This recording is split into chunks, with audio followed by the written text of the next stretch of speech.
नमस्कार, मैं डॉक्टर श्रद्धा वशिष्ठ आपका सबकी शिक्षा में बेहद स्वागत करती हूँ। वह अत्यंत महत्वपूर्ण जानकारी जिसका आप सभी कर रहे थे इंतज़ार, पूरे देश में सबसे पहले मैं आपके लिए लेकर आई हूँ। कोई भी अखबार, कोई भी न्यूज़ चैनल, कोई भी वेबसाइट या किसी भी यूट्यूब चैनल पर यह जानकारी पहले नहीं आई। कल मैं आपके लिए जानकारी लेकर आई थी और आज नोटिफिकेशन को पढ़ते हुए ये जानकारी मैं आपको देने वाली हूँ। दिल्ली के शिक्षा विभाग के द्वारा जारी नोटिफिकेशन नर्सरी केजी और पहली कक्षा में दाखिले के लिए, जिसके तहत ईडब्ल्यूएस कैटेगरी, डीजी कैटेगरी और children with special needs category के बच्चों का होगा प्राइवेट स्कूलों में दाखिला। तो इस नोटिफिकेशन में क्या क्या लिखा है मैं आपको बताती हूँ। 24 अप्रैल को जारी किया ये नोटिफिकेशन है। ऊपर नोटिफिकेशन नंबर भी लिखा है। ऊपर लिखा है government of national capital territory of Delhi, directorate of education, private school branch, old secretariat Delhi. अब आगे लिखा है, सबसे पहले जो पहला सेक्शन है उसमें तो बताया हुआ है कि आरटी 2009 में यह पास हुआ था, जिसके तहत कम से कम 25% सीटों पर, एंट्री लेवल स्ट्रेंथ पर, जो कि नर्सरी, केजी और क्लास 1 में उन बच्चों को दाखिला मिलेगा जो EWS section, EWS category, DG category और children with special needs category के तहत आए हैं। उन्हें फ्री और कंपल्सरी एजुकेशन दी जाएगी। दूसरा पॉइंट कहता है कि डायरेक्टरेट ऑफ एजुकेशन फैसिलिटेट करेगा एडमिशन्स को ईडब्ल्यूएस कैटेगरी, डीजी कैटेगरी और children with special needs category के बच्चों के दाखिलों को, यानी कि उनकी दाखिला प्रक्रिया को सुचारू रूप से चलाएगा। प्राइवेट अनएडेड रिकॉग्नाइज्ड स्कूल्स में एंट्री लेवल क्लासेस में कंप्यूटराइज्ड ड्रॉ के माध्यम से दाखिले होंगे। जो एप्लीकेंट है, यानी कि जिन्होंने फॉर्म भरने हैं, वह www.edudel.nic.in पर जाएं, जो कि दिल्ली के शिक्षा विभाग की वेबसाइट है। वहाँ ईडब्ल्यूएस डीजी एडमिशन पर क्लिक करें और वहाँ आपको फॉर्म अप्लाई करने को मिलेगा। कब मिलेगा उसके बारे में मैं आपको बताने वाली हूँ। एडमिशन्स कौन सी कैटेगरीज के तहत है, तीसरे पॉइंट पे लिखा है। EWS category, annual income less than 1 lakh rupees, BPL आय, यानी कि सालाना आय 1 लाख से कम हो ईडब्ल्यूएस कैटेगरी के लिए। बीपीएल कार्ड और आई कार्ड की आगे बात करी है। डीजी कैटेगरी में बताया गया है एससी एसटी कैटेगरी के बच्चे आते हैं, OBC non creamy layer category के बच्चे आते हैं, ऑर्फन बच्चे आते हैं, ऑर्फन यानी कि अनाथ बच्चे, ट्रांसजेंडर बच्चे आते हैं, द्विलिंगी बच्चे आते हैं और चिल्ड्रन लिविंग विद और अफेक्टेड बाय एचआईवी, यानी कि डीजी कैटेगरी में अनुसूचित जाति, अनुसूचित जनजाति, अन्य पिछड़ा वर्ग नॉन क्रीमी लेयर, अनाथ बच्चे, द्विलिंगी बच्चे और वे बच्चे जो एचआईवी से उत्पन्न जो बहुत ही परेशानी वाली परिस्थितियां होती हैं उसमें रहते हैं, वे सभी डीजी कैटेगरी के तहत आते हैं। और इसमें यह भी कहा है कि ईडब्ल्यूएस और डीजी कैटेगरी दोनों को मिलाकर 22% रिजर्वेशन सीटें आरक्षित होती हैं बच्चों की। और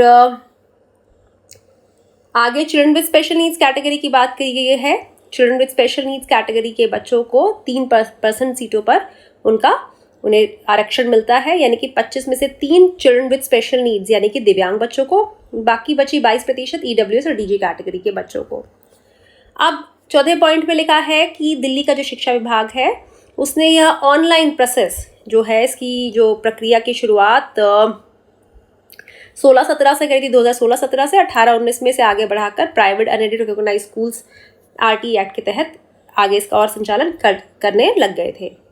5वें पॉइंट में कहा गया है कि जो प्राइवेट अनएडेड रिकॉग्नाइज्ड स्कूल्स हैं, जो provisionally recognised up to primary level है 5th क्लास तक, एनडीएमसी के द्वारा उन्हें भी इस बार कंप्यूटराइज्ड ड्रॉ की प्रक्रिया का हिस्सा बनाया गया है। और जिसके लिए एक सर्कुलर जारी किया गया था। डायरेक्टरेट ऑफ एजुकेशन सिर्फ इन स्कूलों के लिए जो स्कूल एमसीडी के तहत आते हैं, एनडीएमसी के तहत आते हैं, उनके लिए सिर्फ ऑनलाइन कंप्यूटराइज्ड ड्रॉ की प्रक्रिया का प्रबंधन कर रही है। इसके अलावा जो भी परेशानी माँ बाप को होती है या कोई सवाल है या कोई कुछ भी इससे संबंधित सवाल जवाब है, वह एमसीडी एनडीएमसी अपने लेवल पर उसका समाधान करेगा। 6ठे पॉइंट में कहा गया है कि एक रजिस्ट्रेशन, यानी कि एक मोबाइल नंबर से एक ही फॉर्म भरें, ठीक है, और उस जो आपने फॉर्म भरा है एक मोबाइल से, उस फॉर्म से संबंधित जो भी जानकारी है आपके मोबाइल पर आती रहेगी। 7वां पॉइंट कहता है कि एक बच्चे के नाम का एक ही एप्लीकेशन भरें, और अगर आपने एक बच्चे के नाम पर ज़्यादा एप्लीकेशन भरे तो बच्चे का नाम का कैंसिल कर दिया जाएगा, चाहे बच्चे का नाम ड्रॉ के माध्यम से सिलेक्ट भी कर लिया गया हो। और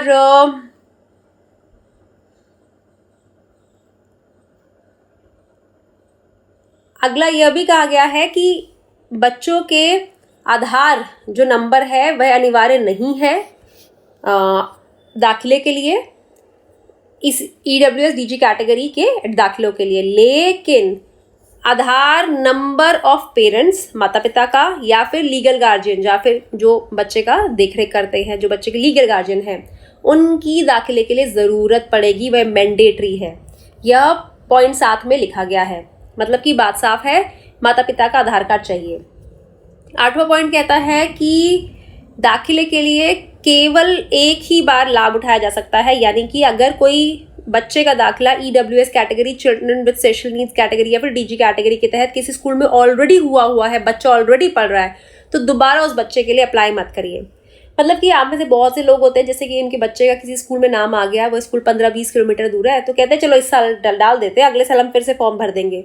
अगर आपको स्कूल में नहीं डालना, आप स्कूल छोड़ दीजिए, या फिर अगर आप डालते हैं, आपका बच्चा वहाँ पढ़ रहा है ऑलरेडी, तो किसी और बेहतर स्कूल की चाह में आप वो मत करिए, आप दोबारा फॉर्म मत भरिए। ऐसा करने से क्या होगा, जो आपने सीट छोड़ेंगे उसकी वह सीट खराब जाएगी, करीबन 1-1.5 साल वो दोबारा ड्रॉ में आने में लग जाएगा, तो इतना समय सीट पर कोई बच्चा दाखिला प्राप्त नहीं कर पाएगा।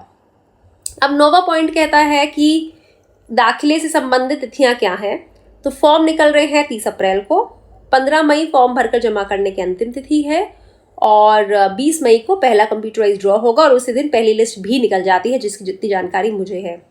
10वां पॉइंट कहता है कि वह कोई भी जो दिल्ली में रहता है, जिसका दिल्ली का निवास प्रमाण पत्र है, जिसके पास इनकम सर्टिफिकेट है रेवेन्यू डिपार्टमेंट के द्वारा, BPL आई कार्ड है या फिर फूड सिक्योरिटी कार्ड है, वह भी एलिजिबल है प्राइवेट अनएडेड रिकॉग्नाइज्ड स्कूल्स में एडमिशन के लिए।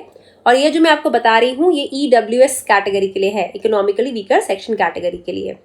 11वां पॉइंट अब EWS कैटेगरी को डिफाइन करता है, यानी कि उसकी परिभाषा बताता है कि इनकम सर्टिफिकेट होना चाहिए, 1 लाख से कम सालाना आय का, डेट ऑफ इशू और application of income certificate must be before the last date of applying for online process, यानी कि जो इसकी जो तारीख है, उसकी इशू की तारीख है, वह पहले होनी चाहिए, जिस दिन आप अप्लाई कर रहे हो उससे पहले। ऐसा ना हो कि जब आप अप्लाई कर रहे हो तो एक्सपायर्ड हो गया हो, तो आप एक्सपायर्ड सर्टिफिकेट के साथ अप्लाई नहीं कर सकते। तो जब आप अप्लाई कर रहे हैं तब वह एक्सपायर नहीं होना चाहिए।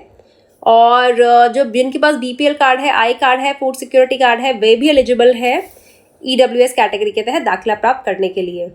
अब DG कैटेगरी के बारे में लिखा है 12वें पॉइंट पे, जिसका मतलब है डिसएडवांटेज ग्रुप। इसमें बताया गया है अनुसूचित जाति, अनुसूचित जनजाति, अन्य पिछड़ा वर्ग, नॉन क्रीमी लेयर, अनाथ बच्चे, द्विलिंगी बच्चे या HIV से उत्पन्न परिस्थितियों में रहने वाले बच्चे DG कैटेगरी का हिस्सा हैं। उनके पास सर्टिफिकेट होना चाहिए, किनके पास, SC, ST और OBC non creamy layer category के बच्चों का, जो कि दिल्ली का बना हो।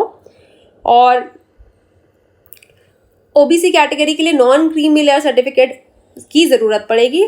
ट्रांसजेंडर बच्चों के लिए और HIV अफेक्टेड बच्चों के लिए वे भी DG कैटेगरी का हिस्सा है। इनकम सर्टिफिकेट DG कैटेगरी के बच्चों के लिए ज़रूरी नहीं है, और फिर इन बच्चों के लिए भी सर्टिफिकेट जो कि ज़रूरी होगा, उसकी ज़रूरत होगी। और वे बच्चे जो डिसेबिलिटी से किसी भी प्रभावित हैं, तो वह गवर्नमेंट अस्पताल का सर्टिफिकेट चाहिए होगा, जिसमें असेसमेंट गाइडलाइंस जो कि इशू करी हैं RPWD एक्ट 2016 के द्वारा उस पर लिखी होनी चाहिए। जो सर्टिफिकेट इशू होगा वह डिसेबिलिटीज़ एक्ट 1995 के तहत होना चाहिए। Income certificate children with special needs category के बच्चों को भी नहीं चाहिए, यानी कि DG कैटेगरी को भी इनकम सर्टिफिकेट नहीं चाहिए, और DG कैटेगरी को भी नहीं चाहिए, और children with special needs category के बच्चों को भी नहीं चाहिए। अब आगे अगला 13वां पॉइंट है कि उम्र कितनी होनी चाहिए। तो नर्सरी के बच्चों के लिए उम्र 3 से 5 के बीच में, KG के बच्चों के लिए 4 से 6 के बीच में, क्लास 1 में 5 से 7 के बीच में, यानी कि उम्र में कोई बदलाव नहीं किया गया है। EWS और DG कैटेगरी के बच्चों की जो मैंने आपको उम्र बताई है, ये पिछले साल भी ऐसी थी और इस साल भी ऐसे ही है। अब children with special needs category के बच्चों के बारे में लिखा है कि डिसेबिलिटी सर्टिफिकेट इशू होना चाहिए सरकारी अस्पताल का, जैसे बताया गया है वो मेंशन हो assessment guidelines issued under RPWD act 2016 के तहत। और इसमें कुछ उम्र से संबंधित जो उन्होंने बताया हिसाब है इस प्रकार है। Children with special needs category के बच्चों के लिए, जो कि मेरे अनुसार पिछले साल से अभिन्न है, नर्सरी में 3 से 7 के बीच में, केजी में 4 से 8 के बीच में, क्लास 1 में 5 से 9 के बीच में। इनकम सर्टिफिकेट की ज़रूरत इस कैटेगरी को नहीं है। 14वां पॉइंट बात करता है कैपिटेशन फ़ी या डोनेशन की, यानी कि आपको दाखिला देने के लिए अगर कोई स्कूल आपसे पैसे की मांग करता है तो आपको वह देने की ज़रूरत नहीं है, क्योंकि स्कूल को ऐसा नहीं करना चाहिए। अगर कोई पेरेंट्स कंप्लेन करते हैं और उनकी कंप्लेंट जो उन्होंने करी है सिद्ध हो जाती है कि स्कूल दाखिले के लिए पैसा मांग रहा था, तो ऐसी स्थिति में पकड़ा जाने की स्थिति में स्कूल को जो फाइन होगा, जो उन्हें दंड मिलेगा इसका, वह 10 गुना उन्हें स्कूल वालों को फाइन लगेगा जो उन्होंने पैसा पेरेंट्स से दाखिले के लिए मांगा था। 15वां पॉइंट है कि जो घर का पता है बहुत महत्वपूर्ण एक मापदंड है, क्राइटेरिया है कंप्यूटराइज्ड ड्रॉ में सीटों का बंटवारे के लिए। लेकिन देखा गया है कि बहुत से पेरेंट्स थोड़ी सी गलत करते हैं, वे गलत सब लोकेलिटी वगैरह चूज़ कर लेते हैं, यानी कि फॉर्म भरते समय वो गलत जानकारी थोड़ी बहुत पते संबंधित जानबूझ के गलत विकल्प चूज़ करते हैं ताकि मन चाहे स्कूल में बच्चे का नाम आ सके। तो अगर ऐसा किया गया, पाया गया, तो इन्होंने कहा गया है कि बच्चे का दाखिला कैंसिल किया जा सकता है। तो उन्होंने कहा है कि लोकेलिटी का मतलब होता है एरिया, सब लोकेलिटी या सब लोकेलिटी का मतलब होता है आमतौर पे, सब लोकेलिटी मतलब होता है गांव होता है, कॉलोनी, अपार्टमेंट, इसे से कहते हैं, और सब लोकेलिटी होता है ब्लॉक, गली। तो इन चीज़ों को ध्यान में रखना है। और गलत जानकारी, जैसे कि मैंने आपको बताया है, बच्चे का दाखिला कैंसिल हो जाएगा गलत जानकारी पाई गई तो। 16वें पॉइंट में कहा गया है कि एडमिशन के समय अगर डॉक्यूमेंट्स जो जमा करवाए जा रहे हैं या फिर बाद में भी जो डॉक्यूमेंट्स जमा करवाए जा रहे हैं गलत पाए गए, जाली पाए गए, तो कैंसिल हो जाएगा एडमिशन। और साथ ही ये भी कहा गया है कि अगर बच्चे का एडमिशन कैंसिल होता है तो पेरेंट्स बार बार एप्लीकेशन दें कि नहीं वो गलती से गलत हो गया, ये एप्लीकेशन है, ये अब ये ऐसा कर लीजिए, ऐसा कर लीजिए। उसके बाद कुछ भी चेंज की रिक्वेस्ट एक्सेप्ट नहीं की जाएगी। 17वां पॉइंट पे कहता है कि अगर यह पाया गया कि एक बच्चे के एक से ज़्यादा एप्लीकेशन माँ बाप ने भरे हैं, एक से ज़्यादा फॉर्म भरे हैं बच्चे के, तब भी बच्चे का अगर नाम आ गया है ड्रॉ के बाद तो वह भी कैंसिल कर दिया जाएगा, यानी कि एक बच्चे के नाम से एक ही फॉर्म भरा जाए। 18वां पॉइंट कहता है एक मॉनिटरिंग सेल होगा हर जगह, यानी कि एक आप कह सकते हैं कमिटी बनाई होगी, एक लोगों का समूह होगा जो कि मदद करेंगे माँ बाप की, और माँ बाप के सवालों का जवाब देंगे अगर उन्हें कोई परेशानी है तो। और वह यह भी इस बात का ध्यान रखेंगे कि जो कंप्यूटराइज्ड ड्रॉ है वह सुचारू प्रक्रिया से, मतलब जो कंप्यूटराइज्ड ड्रॉ के बाद से बच्चों का नाम आया है वह सुचारू प्रक्रिया से उन बच्चों का दाखिला स्कूलों में हो, उन गाइडलाइंस और दिशा निर्देशों को ध्यान में रखते हुए जो कि दिल्ली के शिक्षा विभाग ने जारी करी है। 19वां पॉइंट कहता है कि EWS-DG कैटेगरी के बच्चों के दाखिले से जुड़ा अगर कोई सवाल है, कोई शिकायत है, तो आप 9818154069 9818154069 वो नंबर पर आप कॉल कर सकते हैं और अपना सवाल पूछ सकते हैं, अपनी शिकायत दर्ज करवा सकते हैं सुबह 10 बजे से शाम 5 बजे तक, सोमवार से शुक्रवार। और 20वां पॉइंट कहता है कि वह सभी जो स्कूल MCD NDMC के तहत आते हैं उनका जो एडमिशन प्रोसेस होगा, यानी कि दाखिले की प्रक्रिया का संचालन MCD NDMC के द्वारा ही किया जाएगा।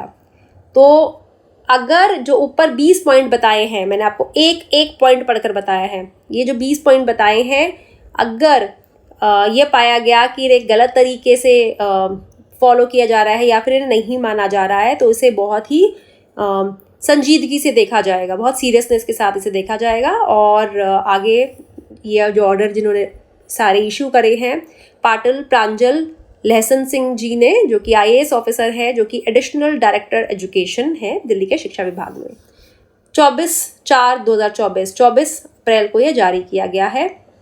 और इसके बाद पहले की कुछ नोटिफिकेशंस की भी जानकारी दी है।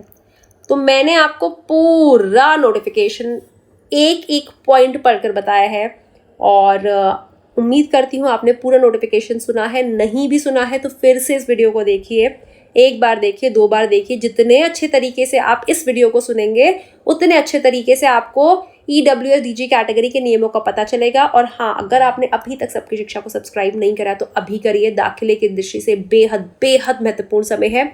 और आप हमारे व्हाट्सएप ग्रुप के साथ भी जुड़िए, हमारे व्हाट्सएप ग्रुप के साथ अगर आप जुड़ेंगे तो महत्वपूर्ण जानकारी जो आपको होगी वह मैं बार बार वीडियो के माध्यम से आप सभी के साथ शेयर करूंगी। अब मुझे डॉक्टर श्रद्धा वशिष्ठ को इजाज़त दीजिए। नमस्कार।